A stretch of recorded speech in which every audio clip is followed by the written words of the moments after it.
belajar lagi yuk bersama Pak Devi.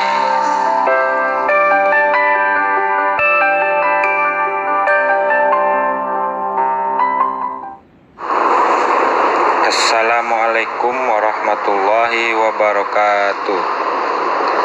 Apa kabar anak-anak Bapak semua? Mudah-mudahan pada hari ini kita diberikan rahmat, diberikan hidayah oleh Allah Subhanahu wa Ta'ala, sehingga kita bisa menerima pembelajaran pada pagi hari ini dengan sehat, cermat, dan sehat ya. Sholawat beriringan salam kita curahkan kepada Nabi besar kita Muhammad Sallallahu Alaihi Wasallam. Mudah-mudahan di akhirat nanti kita diberikan syafaat oleh beliau. Tidak memperpanjang mukadimah, kembali lagi dengan pembelajaran Bapak Akidah Akhlak kelas 6, yaitu kita lanjut pembelajarannya tentang Asmaul Husna ya. Jadi Asmaul Husna ini ada 99. Nah, di sini kita bahas dua saja, dan beserta maknanya apa. Jadi arti dan maknanya nanti kita bahas ya.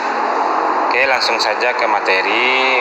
Simak dengan baik, dengarkan videonya sampai akhir. Mudah-mudahan anak-anak Bapak semua mendapatkan ilmu dan diamalkannya di kehidupan sehari-hari. Yang pertama masuk tentang Asmaul Husna, yaitu kita bahas tentang yang pertama Al-Ghaffar, yang kedua Al-Afu ya. Jadi ada dua di sini materi yang akan kita bahas tentang Asmaul Husna, yaitu Al-Ghaffar dan Al-Afu ya. Nah, yang pertama kita bahas tentang Al-Ghaffar ya.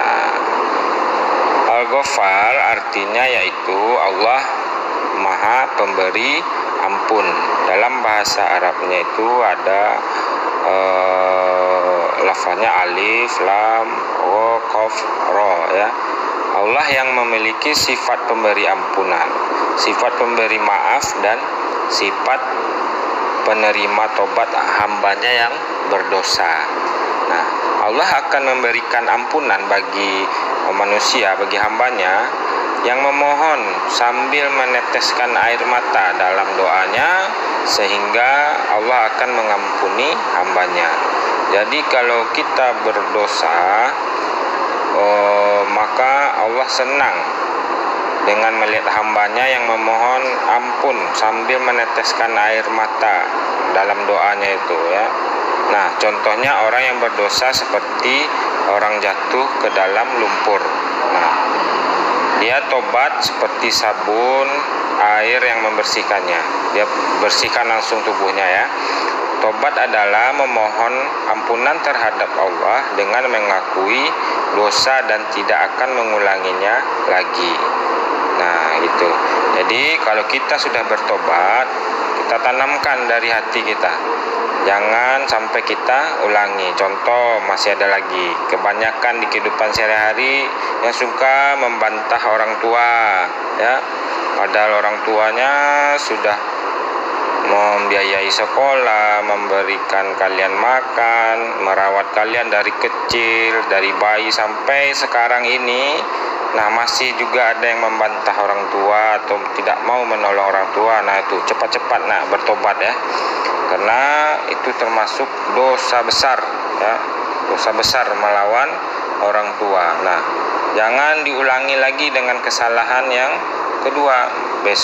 Sekarang bertobat, besok tobat lagi, itu juga melawan juga orang tua. Jadi di suatu malam kalian berdoa sambil meneteskan air mata. Nah, minta ampun kepada Allah. Nah, semoga Allah mengampuni kesalahan-kesalahan anak-anak Bapak semua ya, dan tidak akan mengulanginya lagi. Nah, ketika seorang seseorang mempunyai kesalahan haruslah meminta maaf.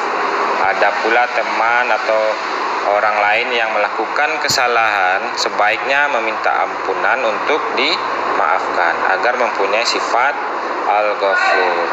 Jadi sesama teman kita melakukan kesalahan, nah dia orang sudah berminta maaf, berarti kita harus memaafkan. Ya, mudah-mudahan bisa anak-anak Bapak amalkan ya.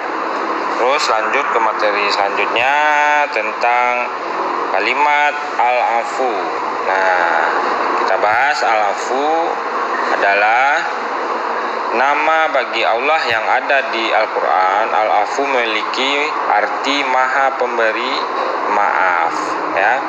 Ditulis dalam bahasa Arabnya ada alif, lam, ain, waw ya. Lawan dari kata dari al-muntakim yang artinya penuntut balas. Nah, sifat pemberi maaf diterapkan oleh semua orang ketika melakukan kesalahan dan dosa. Nah, sifat pemberi maaf diterapkan oleh semua orang ketika melakukan kesalahan dan dosa. Nah, Allah Subhanahu wa taala suka memaafkan kesalahan dan menghapuskan dosa hambanya. Dia tidak sering menghukum orang-orang yang berbuat maksiat. Dia adalah zat yang menempatkan kebagusan dan menutup kejelekan di dunia dan memaafkannya di akhirat. Nah, setiap orang harus memiliki sifat maha pemberi maaf supaya terhindar dari penyakit hati. Penyakit hati ini berupa mendendam amarah. Nah, gitu.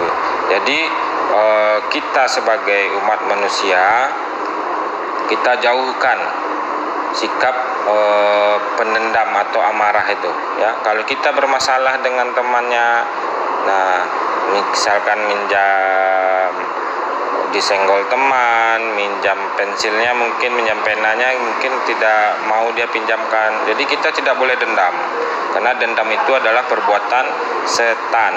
Nah, kita harus memberikan maaf.